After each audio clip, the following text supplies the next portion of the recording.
tu sais, je te connaissais par Caméra Café, mais ce qui m'a fait tomber en amour avec toi, c'était tu faisais des interventions à Maréchal le midi. Puis je trouvais tellement que c'était pertinent. Puis c'est là que j'ai découvert, tu sais, que c'est ça. Tu faisais des chroniques, puis que tu sais, t'es un gars avec des opinions quand même. Oui. Des opinions qui font pas toujours l'unanimité, là, mais en même temps, c'est très dur de faire l'unanimité avec des opinions politiques aujourd'hui. Mais puis à Isabelle Maréchal, ça marchait très, très fort, cette affaire-là. Moi, j'adore Isabelle. Je travaille 10 ans avec. Ouais. On a vraiment on a une énergie ensemble qui fonctionne très bien. Mais c'est ça, mes opinions, des fois, j'ai eu des menaces de mort. J'ai eu tout ça. Tant que ça! À l'époque du scandale de la construction, là, j'ai eu un appel chez nous de menaces de mort à moi et à mes enfants. Fait que c'était intense, mais tu vois que j'aimais ça, faire ça. J'adorais donner mon opinion, mais c'était... Tu sais, des fois, il faut être spécialiste pour donner une opinion de spécialiste, mais des fois, tu peux donner aussi le point de vue de la population. Puis c'est pas tout le monde qui peut le donner. Puis des fois, moi, je suis capable de dire, ben là, les gens sont tannés de ceci, de cela. Puis je prends un peu la part de la population. J'aime ça parce que je les entends, je les écoute, je sais ce qu'ils veulent dire. Puis des fois, je transpose ça au micro. Cela dit, je suis un créateur avant tout. Fait que c'est important pour moi de retourner à écrire des pièces de théâtre. J'ai écrit comme 12 pièces de théâtre, puis des films. Et donc, de retourner à la création, puis de pas trop souvent donner mon opinion. Mais tu vois, là, ça me manque là, en ce moment. Là. Tu sais, j'ai comme fait un pied back-off. Là, je fais ça me manque. Ça te manque malgré le fait que, parce que la pandémie, ça l'a exacerbé. Là, tout le monde avait des opinions. Puis là, tu te pognais avec tout le monde. Ben, je dis pas dessus toi, là, mais tu sais, on se pognait, tout le monde se pognait avec tout le monde. Là, moi, ça m'a écœuré ben raide. Là, puis j'essaye de ne plus donner mon opinion parce que ça part tout le temps et bif. C'est pour ça que j'ai un compteur. Tu l'as vu, là c'est 2 jours sans incident. Ça veut dire ça fait 2 jours qu'il ne s'est rien passé encore. Là, Mais j'essaye de retenir ça parce que je me dis ça avance à rien. À chaque fois que je mets mon opinion, après ça, je finis la journée. Est-ce que quand tu émets ton opinion, quand tu...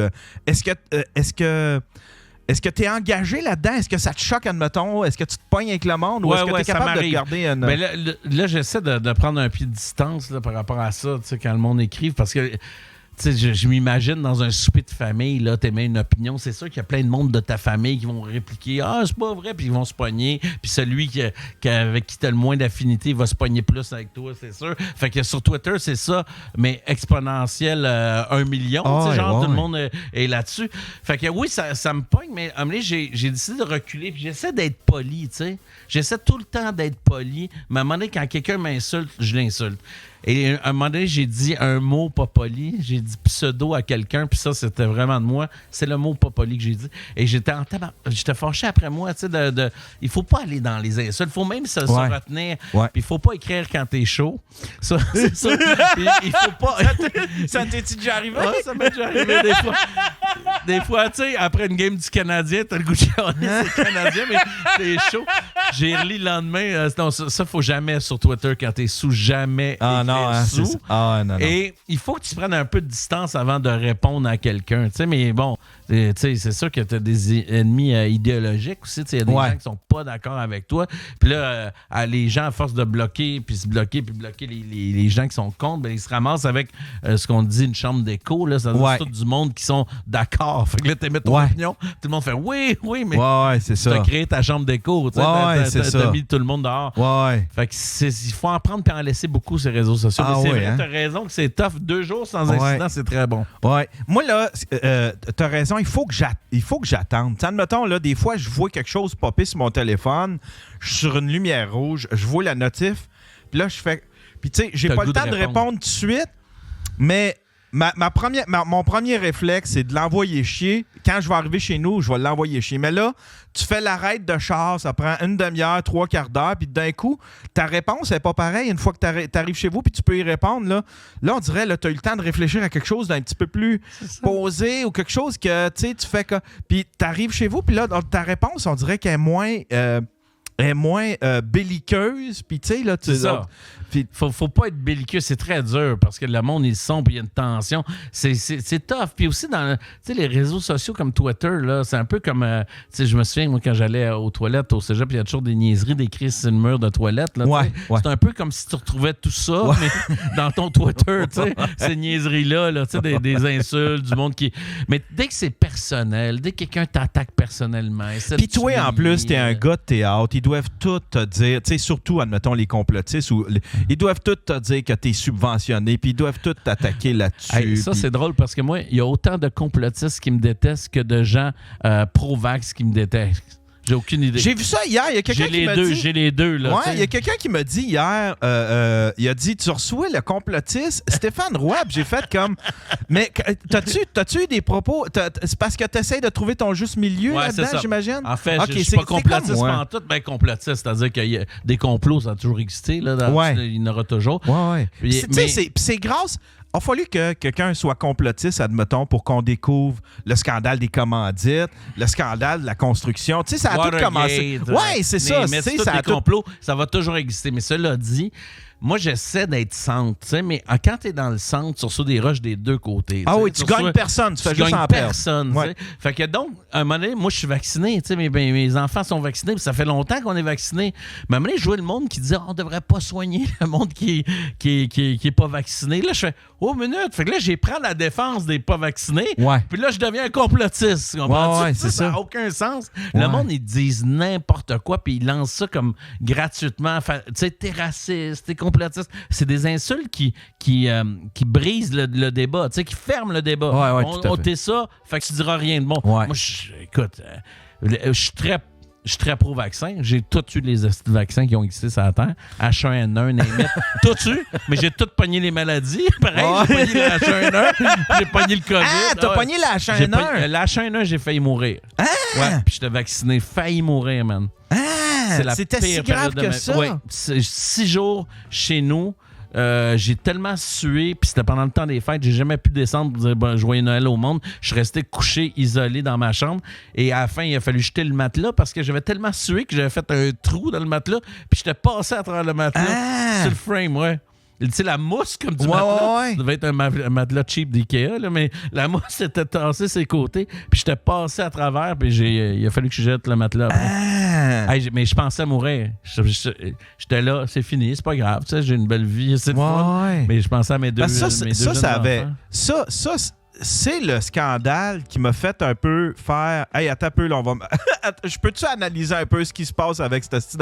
Parce que la H1N1, on s'est aperçu, que la personne qui déclarait, qui avait la tâche de déclarer ça comme pandémie mondiale, avait des intérêts dans les compagnies pharmaceutiques. Puis deuxièmement, on s'est aperçu que les pays qui n'étaient pas vaccinés n'avaient pas plus de problèmes que les pays vaccinés. Mais là, on rentre dans l'affaire des complotistes. C'est ça. Tu dis ça, tu vas traiter de complotiste. Mais c'est important de se poser des questions. Et la seule affaire que j'ai trouvée, puis moi que je soulignais souvent, c'est quand les journalistes arrivaient devant les politiciens, tu sais, Legault, tout le monde qui s'occupait de nous pendant la pandémie, ben c'était jamais les questions qu'on avait qu'ils posaient. Non. Ils posaient des questions comme pour renforcer les opinions gouvernementales. Allez-vous mettre plus de restrictions sur les masques? C'est ça. Là, tu disais, non, c'est pas ça, je veux savoir. Moi, je veux savoir cela à propos de l'Organisation mondiale de la santé. C'est quoi le lien? Mais c'était jamais ça, les questions.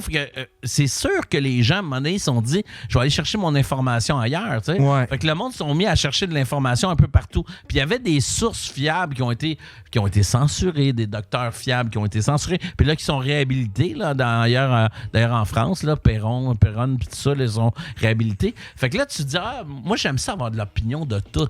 J'aime ça avoir de l'opinion de partout. Puis là, quand je sens que c'est juste unidirectionnel, je me pose des questions. Mais tu sais, c'est pas... Tu sais, je veux dire, être conspirationniste, tu sais, penser que, par exemple, le gouvernement, c'est des extraterrestres qui sont venus sur la Terre en lézard pour nous dominer, ça, c'est crissement conspirationniste, ou que la Terre est plate, tu sais, des affaires de même. Mais sinon, te poser des questions, c'est pas conspirationniste. On dirait qu'il y a des mots qui ont été sortis comme ça pour juste bloquer le débat, tu sais. Comme ça bloque le débat. Puis en passant, un conspirationniste, là, techniquement, là, Ça serait quelqu'un qui fait une conspiration, pas quelqu'un qui dénonce une conspiration. Ça a été débunké. Quelqu'un qui fait une conspirationniste, c'est un conspirateur. Un conspirationniste, c'est quelqu'un qui croit, qui a des oui, mais admettons que t'es 4 conspirateurs ensemble.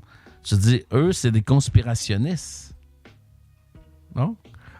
Conspirationniste, c'est quelqu'un, c'est en termes de croyance, je pense. Okay. En termes de croyance. Tandis que les conspirateurs, ça mais j'ai vraiment l'impression que la conspiration, ça a toujours existé, puis ça va exister toujours. Puis de poser une question au gouvernement ou aux médias puis te faire traiter de conspirationniste juste parce que tu te demandes s'il n'y a pas des liens entre la pharmaceutique et le gouvernement. J'espère qu'on peut se demander s'il y a des liens. Il y en a déjà eu dans le passé. Il y en a toujours eu. Fait que c'est pour ça. Puis c'est un terrain un peu miné.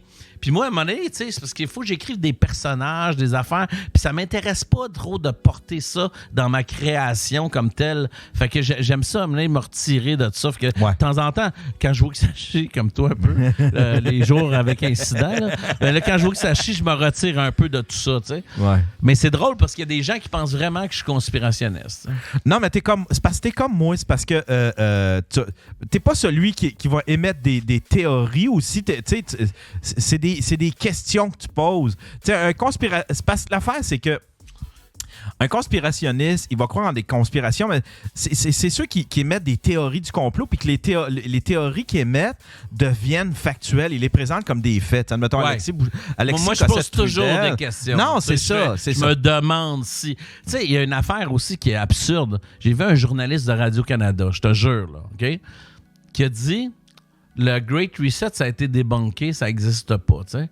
Sauf que il y a un programme du Forum économique mondial, une brochure qui s'appelle The Great Reset. Ben oui. Puis l'idée, c'est de faire une économie plus saine ou moins polluante, plus adaptée, réduire un peu le capitalisme à outrance, tout ça. C'est un petit peu ça l'idée dans le Great Reset. T'sais. Puis aussi, on ne sait pas, mais financièrement, il y a plein d'affaires aussi là-dedans, c'est-à-dire refinancer ce qu'on ne devrait pas tous louer au lieu d'acheter. Puis tout ça, il y a tout ça là-dedans. C'est dans le document.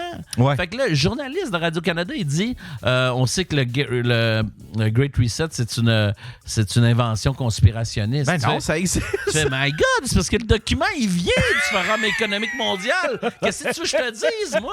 C'est pas moi qui l'ai écrit. Ça vient du Forum économique mondial. Puis là, à un moment donné, je me suis dit, c'est parce qu'ils l'ont enlevé, le Forum économique mondial. Quand ils ont vu ça, le monde parlait contre ça, ils ont dû l'enlever. Fait que je fais une recherche sur le Forum économique mondial, pas sur du monde bizarre qui font des pages ou des vidéos YouTube comme toi, là. Mais pas du monde bizarre, mais je m'en vais sur le Forum économique mondial, je cherche le document, il est encore là, The Big Reset. Je relis à travers, c'est encore la même affaire. Parce qu'à un moment donné, je me suis dit, peut-être qu'ils ont tout effacé ça pour pas que ça apparaisse. Mais non, c'est au su et au vu de tout le monde. Fait que là, dire, moi, à un moment donné, je dis, le Big Reset, tout le monde dit, t'es conspirationniste. Mais non! Va voir, je me pose des questions. C'est quoi ce document-là? J'ai pas trop de réponses. Je me pose des questions et je vois aucun journaliste s'inquiéter de ça. C'est ça qui m'inquiète. En fait, ce qui m'inquiète, c'est pas tant qu'il y ait ce document-là qui existe. Ce qui m'inquiète, c'est que les journalistes n'en font pas mention. Oui, exactement. Tu trouves-tu, comme moi, l'affaire que j'ai trouvée dans la dernière année la plus triste, c'est comment on sent... Tu sais, au Québec, ça nous prend tout le temps un punching bag. Puis le punching bag, il dure 48 heures. T'sais. C'est ça. C'était Carey Price jusqu'à hier. Là, c'est fini. Carey Price, on s'en calisse. On va trouver un autre punching bag. Mais tu sais, Guillaume le Métis-Vierge, par exemple, il a goûté... Trop. Mais mal sale. Lucie Laurier, trop. Moi, j'aime ces deux personnes-là. Puis Guillaume, j'ai pas de relation amicale avec. Là, genre, non. On s'appelle pas prendre une bière, rien de ça. Mais c'est deux personnes que j'aime. Là, je veux mettre de quoi au clair. C'est cool que je puisse te dire ça aujourd'hui. Des artistes, c'est des êtres sensibles. C'est pas toujours des êtres cartésiens. Ils sentent de quoi? Ils sentent une pression, ils ont une émotion, ils vont sortir quelque chose. Si tu veux, bravo le français, si tu veux que les artistes arrêtent d'émettre des opinions, des émotions qui parlent de leurs états d'âme, ben on va avoir des comptables à la place des artistes, puis on dira plus rien, tu sais. Et un autre côté, c'est que si un artiste donne une opinion, on dit pourquoi il donne une opinion, l'artiste, il ne devrait pas influencer le monde. Puis s'il n'en donne pas, il dit pourquoi il disent rien. Non, fait que là, t'es pogné entre les deux feux, là, tu sais. Ouais. Mike se faisait accuser de. Tu sais, il se faisait accuser de pas, parce que le monde disait tu t'es battu pour la liberté d'expression, mais là tu vois ils sont en train de déplatformer une telle. Puis là il a fait comme je suis contre le déplatformation, mais par exemple, je ne vais pas vous appuyer dans vos propos, je n'irai pas dans votre narrative. Je suis contre le fait que Lucie Laurier soit déplatformée, mais j'embarquerai pas dans vos cochonneries de complot puis de théories de complot. Mais c'est pas ça l'idée. Mais ça, il s'est fait ramasser pour ça. Là, mais c'est pas ça l'idée. C'est-à-dire que t'as pas... Comme moi, Radio X, là, je suis pas un fan de certains propos de Radio X, OK? Non. Mais je suis pas tout contre Radio X. Il y a des affaires de Radio X que j'adore. Ouais. Que j'ai fait, une chance qu'ils en parlent. Ouais. Personne d'autre en parle. Quand le gouvernement a décidé de ne plus les subventionner parce qu'il invitait des gens qui avaient... J'étais contre ça parce que je trouvais que dans la liberté d'expression, c'est quelque chose... Tu dois laisser les gens donner leur opinion. Puis c'était le maire de Québec qui avait décidé que toutes les pubs de la ville de Québec qui passaient à Radio X seraient retirés. En fait, c'était ça. Là. C'était pas qu'il les censurait, là, mais c'est qu'il leur disait on vous donne plus les pubs. Donc, ça enlève de l'argent. C'est une forme de censure, genre. Mais là, si tu veux que le gouvernement fasse ça, ça veut dire que le gouvernement va juste encourager des médias qui ont une bonne opinion sur eux. T'sais. Ça n'a aucun sens. Faut que non, mais c'était pas ça. Mais c'est parce que dans ce temps-là, parce que moi, je l'ai suivi, ce dossier-là. Puis dans ce temps-là, c'est parce que Radio X recevait Alexis Cossette-Trudel à répétition. Puis il y avait des propos qui étaient anti-masques. Jeff Fillion, il disait le masque, ça marche pas cette affaire-là. Puis il se basait sur des études un peu il interprétait des études. Oui, mais il y a plein d'études qui ont dit que ça marche pas. Il y a des études qui disent que ça marche. Mais voilà, moi, ce que je pense, c'est qu'à un moment donné, c'est que dans la liberté d'expression, il y a des règles, tu sais. Discours à la haine, non. Il y a des règles très précises, tu sais. Ouais.